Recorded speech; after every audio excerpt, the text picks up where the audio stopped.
টাঙ্গাইলের ভুয়াপুরের নিকরাইল শমশের ফকির degree college কর্তৃপক্ষের অবহেলা ও এক শিক্ষকের প্রতারণায় ২২ জন শিক্ষার্থী চলতি এইচএসসি পরীক্ষায় অংশগ্রহণ করতে পারেননি। ক্ষুব্ধ শিক্ষার্থীরা রোববার সকালে পরীক্ষা শুরুর আগে নিকরাইলের পলশিয়া রানী দিনমণি উচ্চ বিদ্যালয়ের পরীক্ষা কেন্দ্র গিয়ে আন্দোলন শুরু করে এবং পরীক্ষা কেন্দ্রে ভাঙচুর চালায়। এ সময় কর্তব্যরত পুলিশের সঙ্গে পরীক্ষার্থীদের ধাওয়া পাল্টা ধাওয়া হয়। পরে অতিরিক্ত পুলিশ ঘটনাস্থলে গিয়ে পরিস্থিতি নিয়ন্ত্রণে আনে।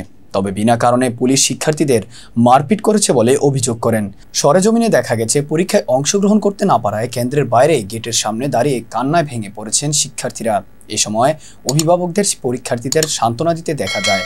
তারা দোষীদের শাস্তির দাবিও জানান। জানা গেছে ভুইয়াপুর উপজেলার নিকরাইল শমশের ফকির ডিগ্রি কলেজ কর্তৃপক্ষ এইচএসসি পরীক্ষার ফরম পূরণে নির্ধারিত টাকার চেয়ে বাড়তি টাকা দাবি করে। এতে অনেক শিক্ষার্থী বাড়তি টাকা দিতে অস্বীকার করেন। পরে ওই কলেজের বাংলা বিভাগের প্রভাষক লোকমান হোসেন ২২ জন পরীক্ষার্থীর কাছ থেকে ফরম পূরণের জন্য ৩,০০০ টাকা করে নেন। কিন্তু পরবর্তীতে ওই শিক্ষার্থীদের বোর্ড থেকে কোনো প্রবেশপত্র দেওয়া হয়নি। ২৯ জুন শনিবার ওই ২২ পরীক্ষার্থী কলেজে গিয়ে প্রবেশপত্র নিতে গেলে তাদের ফরম পূরণ হয়নি বলে জানিয়ে দেওয়া হয়। পরে শিক্ষার্থীরা শিক্ষক লোকমান হোসেনের সঙ্গে যোগাযোগ করেও বিষয়টির কোনো সুরাহা পায়নি।